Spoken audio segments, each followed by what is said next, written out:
RR Kabil presents CNBC Real Estate Awards and Conclave।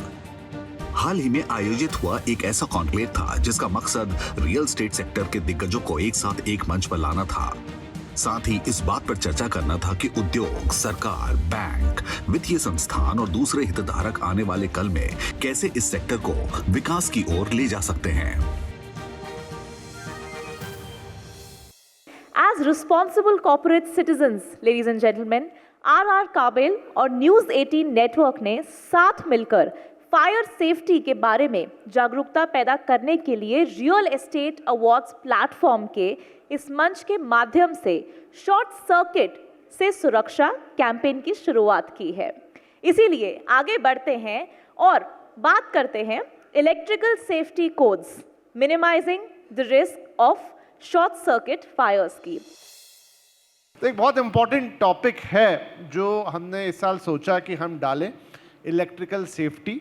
यानी इसको कुछ ऐसा समझें कि बाहर की खूबसूरती, चाहे वो शरीर हो, चाहे वो बिल्डिंग्स हो, हम सब देखते हैं और उसका काफ़ी ध्यान रखते हैं, लेकिन जो पीछे की चीज़ें हैं, जो अंदर की चीज़ें हैं, जिससे आपकी हमारी सुरक्षा जुड़ी हुई है, शरीर के अंदर वो नसें हैं, नाड़ियाँ हैं, वेन्स हैं।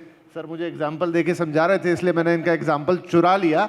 और वही सेफ्टी जो वायर्स देते हैं वो भी एक तरह से आपके नब्स के तौर पे काम करते हैं एक बिल्डिंग के अंदर। तो बड़ा इंपॉर्टेंट टॉपिक है, हमने इंक्लूड किया था तो लगा था कि लोगों को बोरिंग लगेगा, लेकिन जब हमने अपने पिछले कॉन्क्लेव में इंदौर में इस पे बात की तो काफ़ी अप्रिसिएशन आया कि नहीं, इस तरह के टॉपिक्स आपको उठाने चाहिए और ये बहुत इंपॉर्टेंट है। घरों की रियल एस्टेट की बात हम करते हैं, लेकिन इससे जो जुड़ी हुई चीज़ें हैं, खास तौर पे सेफ्टी से रिलेटेड, उसकी बातें कम होती हैं। तो हमने सोचा कि इसको कंटिन्यू करें। तो आज इसीलिए थोड़े बड़े और वृहद पैनल के साथ यहाँ बैठे ना, आई थिंक इस बातचीत में भी आप लोगों को उतना ही आनंद आएगा और उतनी ही चीज़ें जानने को मिलेगी। तो आप सभी पैनलिस्ट का बहुत बहुत स्वागत है और शहर के चीफ फायर ऑफिसर हमारे साथ बैठे हैं। तो सबसे पहले तो मैं उन्हीं से एक प्रैक्टिकल ग्राउंड चेक करता हूँ कि सर जिस चीज़ को लेकर हम बातचीत कर रहे हैं ये समस्या कितनी बड़ी और कितनी गंभीर है, क्योंकि आप तो इससे रोज़ रूबरू होते होंगे। एक लाइफ में सभी का एक सपना है कि एक घर बनाएं, फैक्ट्री बनाएं और एक बिजनेस अपना शुरू करें और लाइफ को जितना अच्छा हम लोग मैनेज कर सकें, ये सब अब हम लोग सोचते हैं। जब हम प्लान करते हैं कि हमें कोई घर परचेज़ करना है, फ्लैट परचेज़ करना है, तो हम बिल्डर से ये कहते हैं कि मेरे को कलर वाइट होना चाहिए, डार्क होना चाहिए या ऐसा होना चाहिए। या फिर हम सोचते हैं कि वास्तु, मेरा किचन किधर होगा, पूजा घर कहाँ होगा, ये सब हम लोग थिंक करते हैं। लेकिन हम उसकी सुरक्षा, उसके अंदर क्या उपकरण हमने यूज़ किए, फायर फाइटिंग के लिए क्या है, अगर कोई बिल्डिंग बनी है तो उसके एस्केप रूट्स कहाँ हैं, इन केस ऑफ इमरजेंसी मुझे कहाँ भागना है, अगर एक सीढ़ी ब्लॉक हो गई तो मुझे कौन सी सीढ़ी है जो फायर रूट के रूप में मुझे मिलेगी, जहाँ से मैं सुरक्षित बाहर निकल सकता हूँ इस बिल्डिंग से। ये सब चीज़ें हमें ध्यान रखनी चाहिए। सेकेंडरी उसके बाद जो इक्विपमेंट्स हमने उसमें यूज़ किए हैं, इक्विपमेंट्स मीन्स कि हमने जो वायर यूज़ करी है या फिर जो स्टोव बर्नर वगैरह लगाया है, एलपीजी लाइन कहाँ से आ रही है, हमने गैस एलपीजी जो सिलेंडर्स हैं या पाइपलाइन जो लगाई है वो कहाँ से सप्लाई है, in case of emergency leak हो जाता है एलपीजी या कुछ, तो उसको हम किसको फ़ोन करें, कहाँ से बताएं कि वो बंद करें जिससे एलपीजी रुक सके, और एलपीजी से जो होने वाली दुर्घटना है हमारे और हमारे जो पड़ोसी हैं उनको कितना नुकसान पहुंचा सकती है, ये सब चीज़ों का ज्ञान हमारे पास होना चाहिए। तो मैं तो आपसे ये रिक्वेस्ट करूंगा कि सर्वप्रथम जो भी हम फ्लैट फैक्ट्रियां जो बनाते हैं उसमें वास्तु के साथ साथ अपनी पर्सनल सेफ्टी भी ध्यान में रखी जाए। काबरा जी, जब आप अपना संबोधन दे रहे थे तो कुछ आंकड़े बता रहे थे इससे रिलेटेड कि आग लगने से कितनी जानें जाती है और ये लोगों की जान लेने वाले बड़े कारणों में से एक है। और चूंकि आप इरमा के प्रेसिडेंट भी रहे, मैं जानना चाहूँगा कि क्या इसके स्टैटिस्टिक्स हैं और कितना ये खतरनाक है या कितना इस पर फोकस होना चाहिए, क्योंकि इन चीज़ों की बातें अभी भी बहुत कम होती हैं। पूरे विश्व के स्टैटिस्टिक्स है कि जो भी आग लगती है उसमें 80% आग इलेक्ट्रिकल कारण से लगती है। भारत दुर्भाग्यवश पूरे विश्व में सबसे अधिक आग कहीं लगती है तो भारत में लगती है। रोज़ के 73 लोग आफ्टर रोड एक्सीडेंट अगर किसी में हाईएस्ट डेथ होती है तो फायर के कारण से होती है, और फायर इलेक्ट्रिकल कारण से होती है, और इलेक्ट्रिकल में भी ज़्यादा केबल एंड स्विच गेयर 80% होता है। वर्ल्ड वाइड स्टैटिस्टिक्स है। अब फिर आग और धुआं, ये दो चीज़ अलग अलग होगी। हेडलाइन पढ़ते हैं आग से लोग इतने मरे, कभी हेडलाइन नहीं आता कि लोग धुएं से कितने मरे। आग से लोग कम मरते हैं। आग क्या आप आग को कंट्रोल कर सकते हैं? यस, क्वेश्चन मार्क यस, लेकिन 100% नहीं।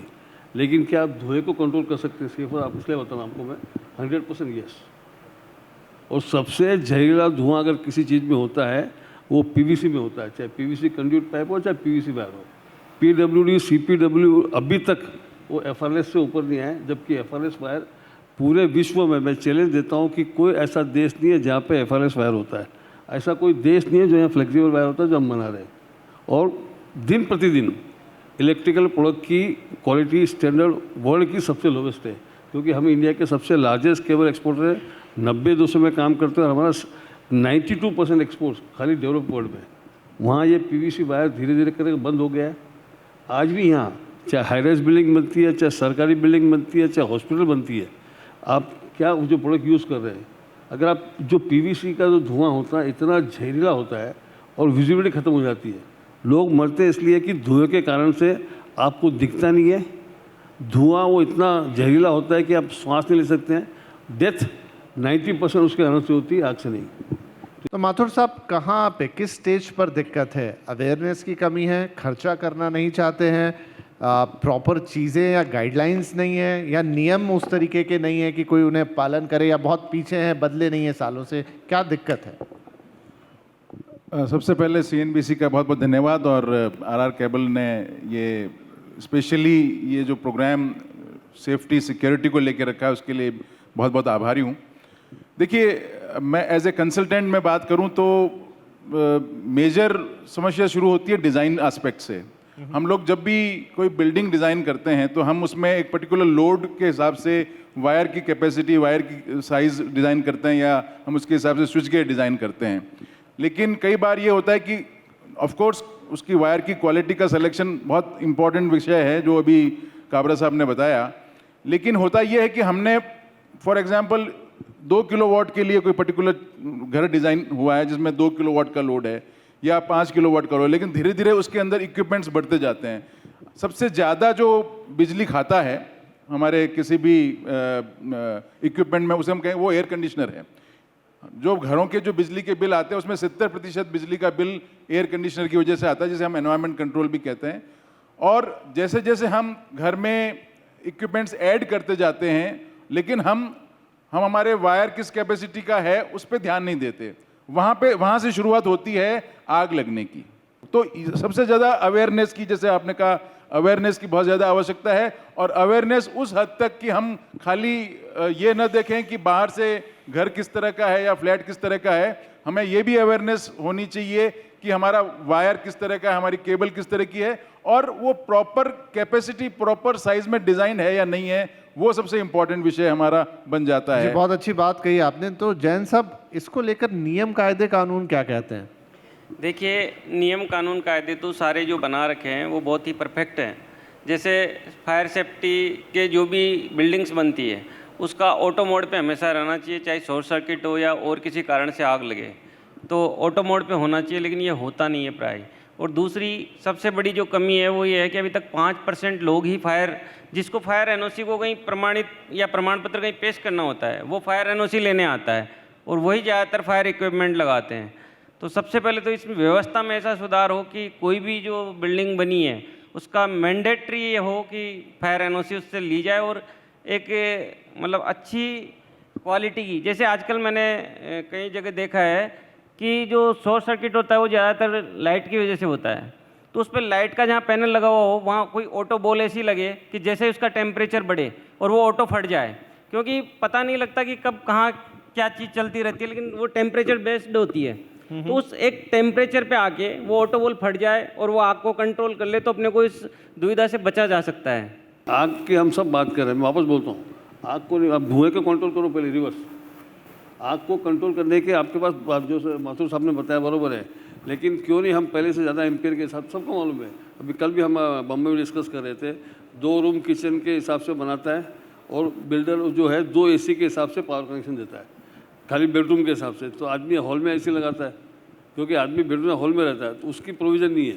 तो वो डिज़ाइनिंग प्लानिंग तो है ही, लेकिन मैं अभी बोलता हूँ जिस चीज़ से धुआं होता है वो जहरीला धुआं होता है, उसको तो कंट्रोल कर सकते हैं ना आप। उसमें तो आपका MCB खराब होगा, उससे फर्क नहीं पड़ेगा। आप पीवीसी कंड्यूट पाइप वापर रहे हैं जो जितना जहरीला होता है कि आप सोच सकते हैं।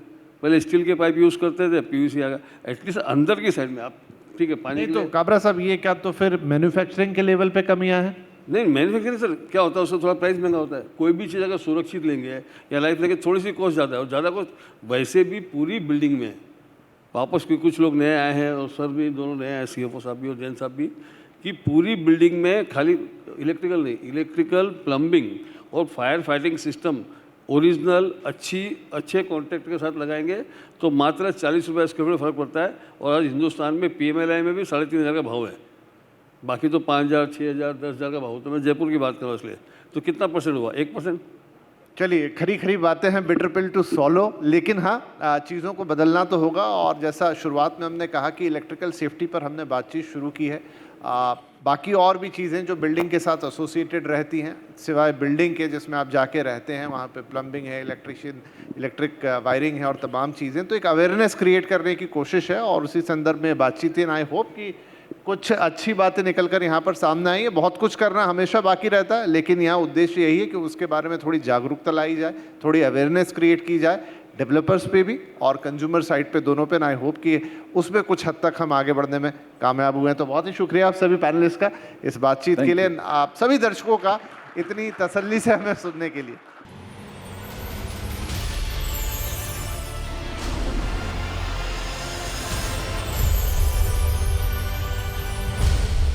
आपका बहुत बहुत स्वागत है हमारे इस कार्यक्रम में। और मूल मुद्दा वो ये है कि जो टियर 2 सिटीज़ है उसको कैसे हम लोग विकसित करें। चूँकि राजस्थान में कोई टियर 1 सिटीज़ है नहीं, राजस्थान में जितने भी विकास होने हैं, जितने भी निवेश आने हैं, वो सब टियर 2 सिटीज़ में हैं। तो राजस्थान सरकार की तरफ से इसकी क्या योजना है ताकि ये जो टियर 2 सिटीज़ हैं वो और ज़्यादा फले फूले विकसित हो? देखिए, जयपुर और हमारे राजस्थान के जितने भी सिटीज़ हैं और ऑल ओवर इंडिया जितनी भी सिटीज़ हैं, मान लीजिए जहाँ आबादी ज़्यादा है उनको उन्होंने 1 सिटी में ले लिया और हमें अभी 2 पर है। लेकिन मेरा ये मानना है इस पूरी जितनी सिटीज़ में जितनी प्रॉब्लम क्रिएट हो रही है थ्रू आउट इंडिया, उसका सबसे बड़ा कारण एक है, वो तेजी से हमारी जो पॉपुलेशन बढ़ रही है। अभी अखबार में मैंने पढ़ा, कितना सच है ये पता नहीं, ये तो पत्रकार जानते हैं, कि हम चाइना से आगे निकल गए हैं। हम चाइना से आगे निकल गए, हम कितने परफेक्ट हैं, इतने बच्चे पैदा किए कि चाइना से आगे निकल गए। मतलब, और इसके लिए हम सब जिम्मेदार हैं। 19 और जिम्मेदार इसलिए है, इसलिए नहीं, पॉलिसी की बात है। 1975 में इंदिरा जी प्राइम मिनिस्टर थी, इंदिरा जी ने बहुत बड़ा एक्शन लिया, कानून बना दिया 2 बच्चों का। बहुत बड़ा डिसीजन था, मैंने पढ़ा उस वक्त का, और इतनी तेजी से काम किया कि हम 2 हमारे 2 का नारा दिया। आज 75 में वो लग जाता, लागू हो जाता, तो प्रॉब्लम दूर हो जाती सारी। ये कांग्रेस बीजेपी से बड़ा इश्यू है। यदि इन सिटीज को प्लान्ड वे में करना है, जितनी पॉपुलेशन होगी उतनी गाड़ियां होगी, उस हिसाब से आप सड़कों को ठीक नहीं कर सकते। इतना जबरदस्त डेवलपमेंट, आप कोई भी पॉलिसी फ्यूचर से प्लान कर सकते हो, पास्ट से थोड़ा कर सकते हो। बिल्कुल, आपने बहुत सही कहा, क्योंकि हर समस्या की एक जड़ जरूर ये होती है कि जनसंख्या का दबाव काफ़ी ज़्यादा होता है। जो भी इंफ्रास्ट्रक्चर है, जो भी सुविधाएं हैं, वो कम पड़ने लग जाती है, तो सारी व्यवस्थाएं चरमरा जाती हैं। लेकिन आपने जो बातें कही, क्या ये मानो कि आज की तारीख में आप, प्रताप जी, या राजस्थान सरकार या कांग्रेस पार्टी जनसंख्या नियंत्रण कानून के ऊपर फिर से बहस चाहती है या फिर उसको एक लागू करवाना चाहती है? क्योंकि काफ़ी संवेदनशील मुद्दा है। मैं इस पे बहस चाहता हूँ पूरे देश में। मैं भी कांग्रेस जनसंख्या नियंत्रण कानून पे बहस चाहता हूँ। आप समझिए, मैं हमेशा ये बात बोलता हूँ, पूरी कंट्री में वक्त आ गया जब मैं बोल रहा हूँ यदि कैबिनेट मिनिस्टर कांग्रेस की सरकार का, तो इसमें पूछे नहीं क्या करते, कांग्रेस ही तो हूँ मैं, कांग्रेस का कार्यकर्ता, मतलब कांग्रेस, मैं स्पोक्स पर्सन मैं ही हूँ राजस्थान की सरकार का। हाँ। मैं इसलिए बहस चाहता हूँ कि जब बहस छिड़ जाएगी तो कहीं तो डिसीजन पे आएंगे। आज यदि सबसे कम काम हो रहा है तो फैमिली प्लानिंग पे हो रहा है, कोई सरकार अवेयर नहीं है। ये प्लान तेजी से कब बनेगा? जब वोट की तरफ हमें ध्यान होगा, अरे इससे अब की बार ये इलेक्शन का इशू बन सकता है, तब हम इस पे लगेंगे। इसीलिए लेट हो गए। आज भी पॉपुलेशन कंट्रोल हो जाए और अभी भी आदमी अवेयर हो जाए, तो इन सिटीज को डेवलप करने के लिए ये तय बात है, पुरानी सिटीज के अलावा हमें बाहर निकलना पड़ेगा, बिल्कुल खुले एरिया में, और जयपुर इसके लिए आइडियल है। आपने दो काफ़ी महत्वपूर्ण बात कही। एक जो अभी आप कह रहे थे जन भागीदारी कितनी ज़्यादा बढ़ाई जाए ताकि व्यवस्था सुचारू हो सके, लेकिन इससे पहले जो आपने बात कही, एक सवाल और आपसे पूछूंगा, चूँकि आपने कहा भी कि मैं राजस्थान सरकार का प्रवक्ता हूँ तो मैं उस नाते बोल रहा हूँ, तो क्या आने वाले विधानसभा चुनाव में या फिर 2024 के चुनाव में कांग्रेस अपने मैनिफेस्टो में इसको रखेगी, जनसंख्या नियंत्रण कानून को? मैनिफेस्टो तो बाद की बात है, मैंने तो अभी मैनिफेस्टो दे दिया, आप समझो प्रैक्टिकल बात। सुझाव देंगे, चूंकि मेरी बात सुनो। आप कैबिनेट मिनिस्टर, आप सुझाव देंगे। मेरी बात सुनो, मैं रोज प्रेस को ही डील करता हूँ, आप इस बात को समझो। मैनिफेस्टो क्या है? मैनिफेस्टो कांग्रेस, बीजेपी, सपा, बसपा चुनाव से पहले देती है। मैनिफेस्टो नेता जो बनाते हैं वो तो पढ़ लेते हैं, बाकी जनता नहीं पढ़ती, मैनिफेस्टो टीवी पे देखती है। यदि किसी मैनिफेस्टो में कोई ऐसी बात निकली जो मुद्दा बन गई तो जनता को पता चलती है। मैनिफेस्टो के अलावा मैं तो अभी बोल रहा हूं, 2 बच्चों का कानून पूरे देश में लागू होना चाहिए। आपने दूसरा मुद्दा उठाया था कि जो शहर हैं, जो टियर 2 सिटीज़ हैं, उसी शहर को विकसित करने के बजाय हम लोग देखें कि उसके आसपास के इलाके नई जगह पे बसावट करें तो ज़्यादा बेहतर होगा। मुझे याद है पिछले विधानसभा चुनाव में राहुल गांधी ने भी कहा था कि जयपुर को हम मॉडल शहर बनाएंगे, तो उसके बाद अब तक करीब 5 साल होने जा रहे हैं, उस मॉडल शहर के कितने करीब जयपुर पहुँच चुका, आपका क्या मानना है? एक बात आप मानकर चलना, जयपुर वो सिटी है जहां मेट्रो टाइम पर लेकर आए। जब हम मेट्रो लेकर आए 2008 से 13 में हमारी सरकार थी, तब लोग मुझे कहते थे साहब मेट्रो में कौन बैठेगा। मैंने कहा मेट्रो आबादी 1 करोड़ पार करने के बाद लाएंगे तो फिर तो लोगों की डिमांड हो जाएगी। हम तो तब ले आए जब लोग कहते हैं मेट्रो आ गई जयपुर में, हम तो 2013 से पहले मेट्रो चला चुके हैं। चूँकि समय काफ़ी कम है, 2-3 सवाल मैं आखिर में आपसे पूछूंगा कि एक डबल इंजन की सरकार की बात बार बार चलती है, प्रधानमंत्री मोदी जी भी कहते हैं, तो मुद्दा ये आता है कि अगर केंद्र सरकार में दूसरी पार्टी की सरकार है, राज्य में दूसरी पार्टी की सरकार, तो विकास उतना तेजी से नहीं हो पाएगा। आप इस बात को महसूस करते हैं? जोरदार बात कही आपने। एक बात तय कर लेनी चाहिए इस कंट्री के लोगों को, कांग्रेस और बीजेपी दोनों को साइड में करो। कांग्रेस, बीजेपी, सपा, बसपा, आप, डेमोक्रेसी में हमारे संविधान ने लिखा है कैंडिडेट चुनाव लड़ता है, कैंडिडेट उस व्यक्ति के गुणों के आधार पर और काम के आधार पर वोट मिलना चाहिए, सिर्फ पार्टी की आवाज के आधार पर वोट नहीं मिलना चाहिए। लेकिन मुद्दा ये तो जो नया, मैं समझाऊं आपको, जिस कंट्री में नया बुखार चढ़ गया, जिस देश की आजादी को सिर्फ 75 वर्ष हुए, 75 वर्ष, आपको समझा रहा हूं, आपकी समझ में आ जाएगी। 75 वर्ष पहले ना तो एक इंजन था ना डबल इंजन था। हमारी उम्र कितनी है कांग्रेस बीजेपी की? 75 वर्ष। देश की आजादी को सिर्फ 75 वर्ष हुए, उल्टा चलो तो भाई साहब 75 वर्ष पहले डबल इंजन था क्या? 75 वर्ष पहले मेरा गांव खाचरियावास भी था, वहां पे लोग भी थे, जैसा आज है थोड़े से मकान बढ़ गए वैसा ही था, गढ़ भी था, हवेलियां भी थी, खेत भी थे, सब था, सड़क भी थी, जयपुर में भी थी। ये कांग्रेस बीजेपी ने बसाया जयपुर। ये तो भाई साहब त्रेता में राम थे तब भी था हिंदुस्तान, ये द्वापर में कृष्ण आए तब भी था, देश आजादी से पहले भी था, आजादी के बाद पंडित नेहरू आए तब से शुरू हुआ। अब ये अचानक डबल इंजन से ही चलेगा भारत? जितनी सरकारें अलग अलग होती है ना, आज राजस्थान की सरकार और भारत की सरकार दोनों को छोड़ दो, कांग्रेस बीजेपी, तराजू लेना चाहिए, तोल और परख करना चाहिए, जहां पे गुणों के आधार पर वोट मिले उसको वोट देना चाहिए। बहुत बहुत शुक्रिया हमसे बात करने के, thank you so much. Bharat के रियल एस्टेट सेक्टर का भविष्य वाकई में काफी उज्जवल है, ये तो हमें मानना पड़ेगा। और इसी के साथ अब वक्त है कार्यक्रम को समाप्त करने का। मैं धन्यवाद करना चाहूंगी हमारे आज के सभी स्पीकर्स का, जिन्होंने अपना कीमती समय हमें दिया। हमारे मुख्य अतिथि श्री प्रताप सिंह कचरियावास जी का, आप सभी का धन्यवाद इस कार्यक्रम का हिस्सा बनने के लिए। और मैं धन्यवाद करना चाहूंगी आर काबिल ग्रुप का, जिन्होंने इस कार्यक्रम को आयोजित करने में हमारी काफ़ी सहयोग दिया है। हमारे associate sponsor are Parkin and knowledge partner Knight Frank, जिनके बिना आज का ये कार्यक्रम संभव नहीं था।